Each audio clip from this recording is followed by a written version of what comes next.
నమస్తే, నేను Yogita. Welcome to సత్యాగ్రహి. రాజకీయాల్లో కాలం ఎప్పుడూ ఒకేలా ఉండదంటారు. కానీ ఇక్కడ కాలంతో పాటు కథ కూడా అడ్డం తిరిగింది. నిన్నటిదాకా తెలంగాణ బీజేపీకి తనే బ్రాండ్ అంబాసిడర్ అనుకున్న కేంద్ర మంత్రి బండి సంజయ్కి ఇప్పుడు సొంత కొడుకే పెద్ద స్పీడ్ బ్రేకర్ అయ్యాడు. మైనర్ అమ్మాయిపై అత్యాచారం, అది పోక్సో లాంటి అత్యంత ప్రమాదకరమైన కేసు. ఒక పక్క దేశంలోనే పవర్ఫుల్ హోదాలో ఉన్న కేంద్ర మంత్రి, ఇంకోవైపు ఇటు రాష్ట్రంలో సీఎం రేవంత్ రెడ్డితో ఉన్న సత్సంబంధాలు, అంతా కలిసి కేసును ఈజీగా మేనేజ్ చేసేయచ్చు అనుకున్నారు. కానీ సీన్ కట్ చేస్తే ఢిల్లీ దద్దరిల్లింది. బండి మంత్రి పదవి ఊడేలా ఉంది. అసలు బీజేపీలో బండి చాప్టర్ క్లోజ్ అయినట్టేనా? 9 రోజుల పాటు కొడుకుని దాచి ఇప్పుడు బండి సంజయ్ ఇస్తున్న కలరింగ్ ఏంటి? బీఆర్ఎస్ మీద వేస్తున్న నిందల వెనక అసలు కథ ఏంటి అనేది ఈ వీడియోలో చూద్దాం.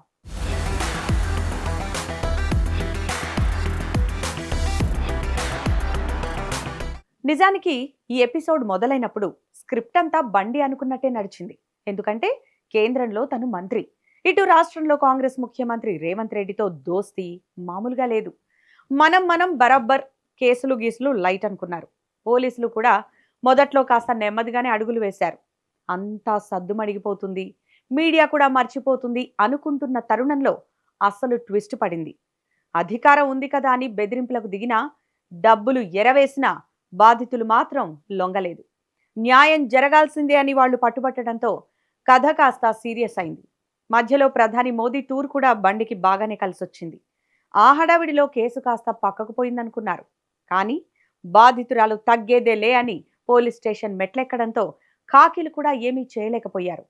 ఎంత కేంద్ర మంత్రి కొడుకైతే మాత్రం పోక్సో కేసులో ఇరుక్కుంటే కాపాడటం ఏ ముఖ్యమంత్రికైనా, ఏ పోలీస్కైనా సాధ్యమా చెప్పండి?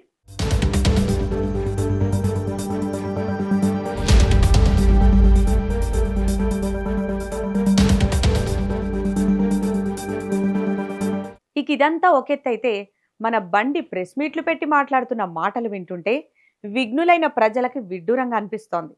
తప్పు చేసింది కన్న కొడుకు, మైనర్ అమ్మాయికి మద్యం తాగించి నరకం చూపించి అత్యాచారానికి ఒడిగట్టింది కొడుకు భగీరథ్ అయితే దానికి కారణం బీఆర్ఎస్ నేతలేనట. ఏమన్నా లాజిక్ అసలు? అంటే కొడుకు తప్పు చేస్తే తండ్రిగా మందలించాల్సింది పోయి మీడియా ముందుకొచ్చి ప్రశ్నించిన వారిదే తప్పన్నట్టు బిల్డప్ ఇస్తున్నారు. నా కొడుకు బంగారం, పక్కనోళ్లే పాడు చేశారు అనే టైపు పాత సినిమా డైలాగులు చెప్తున్నారు. అదే నా కొడుకుడు ఒక క్రిమినల్ లెక్క సమాజంలో చూపెట్టే ప్రయత్నం చేస్తే ఒక తండ్రిగా ఎట్లా భరిస్తారో ఒక్కసారి ఆలోచించురన్నా. మైనర్ బాలికపై అంత ఘోరం జరిగితే ఆ అమ్మాయికి న్యాయం జరగాలని అడగడం తప్ప సంజయ్ గారు? మీ రాజకీయ కక్షల కోసం ఒక ఆడపిల్ల జీవితాన్ని, కేసును డైవర్ట్ చేయడం ఎంతవరకు న్యాయం? ఇక్కడ ఇంకో కామెడీ ఏంటంటే, తప్పు చేసిన కొడుకుని దాదాపు 9 రోజుల పాటు ఎక్కడో దాచిపెట్టి అంతా తూచనుకున్నాక ఇప్పుడు పైకి తానే స్వయంగా కొడుకుని పోలీసులకు అప్పగించానని కలరింగ్ ఇస్తున్నారు. వాళ్ళ కన్న కొడుకును నేను తీసుకుపోయి విచారణకు సహకరించాలని చెప్పి నాకు సమాచారం వచ్చిన వెంటనే నా కొడుకును అప్పచెప్పిన. అబ్బా, ఏం త్యాగం, ఏం నీతి సూత్రాలు! 9 రోజులు పోలీసులు వెతుకుతుంటే దొరకని సదరు రాజకుమారుడు సడన్ గా బండింట్లోంచి బయటపడటం, ఆయనే స్వయంగా అప్పగించానని స్టేట్మెంట్లు ఇవ్వడం చూస్తుంటే జనాలు నవ్వుకుంటున్నారు. చట్టం తన పని తాను చేసుకుపోతుంటే దానికి కూడా క్రెడిట్ లైన్ తన ఖాతాలోనే వేసుకోవాలని చూడడం బండి సంజయ్కే చెల్లింది. మరి నిన్నటి వరకు బీజేపీ పెద్దల దగ్గర, ముఖ్యంగా ఢిల్లీ హైకమాండ్ దగ్గర బండి సంజయ్కి ఒక రేంజ్ ఇమేజ్ ఉండేది. ఫైర్ బ్రాండ్ అని పిలుచుకునేవారు. కానీ ఈ కొడుకు పోక్సో కేసు ఎపిసోడ్తో సీన్ మొత్తం రివర్స్ అయిపోయింది. ఆడపిల్లల రక్షణ, సంస్కృతి గురించి మాట్లాడే బీజేపీ అధిష్టానానికి సొంత కేంద్ర మంత్రి కొడుకే ఇలాంటి కేసులో ఇరుక్కోవడం అస్సలు మింగుడు పడటం లేదు. నార్త్ ఇండియాలో ఇలాంటి సంఘటనలు జరిగితేనే విపక్షాలు కౌంటర్లు ఇస్తుంటాయి. అలాంటిది సౌత్ ఇండియాలో మోస్ట్ పాపులర్ మినిస్టర్ కొడుకే ఇలా బుక్ అయ్యేసరికి ఢిల్లీ పెద్దలు తీవ్ర ఆగ్రహంతో ఉన్నారట.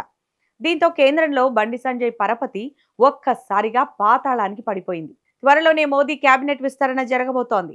ఈ విస్తరణలో బండి సంజయ్ మంత్రి పదవి ఓడటం ఖాయమనే సంకేతాలు ఢిల్లీ వర్గాల నుంచి గట్టిగా వినిపిస్తున్నాయి. క్లీన్ ఇమేజ్ కావాలనుకునే మోదీ ఇలాంటి మచ్చపడ్డ నేతను పక్కన పెట్టడమే కరెక్ట్ అని భావిస్తున్నారట. ఇక విశ్వసనీయ సమాచారం ప్రకారం ఇప్పటికే ఆయన్ను పార్టీ అధికారిక కార్యక్రమాలకు, పబ్లిక్ మీటింగ్లకు సైతం దూరంగా ఉండమని అధిష్టానం ఆర్డర్ వేసినట్టు తెలుస్తోంది. ఇటు రాష్ట్రంలో మైలేజ్ పోయింది, అటు కేంద్రంలో పదవి పోయేలా ఉంది. మొత్తానికి ఒక తప్పుడు పని దాన్ని కప్పిపుచ్చే ప్రయత్నం బీజేపీలో బండి సంజయ్ చాప్టర్ క్లోజ్ వైపు నడిపిస్తున్నాయి అనడంలో ఎలాంటి సందేహం లేదు.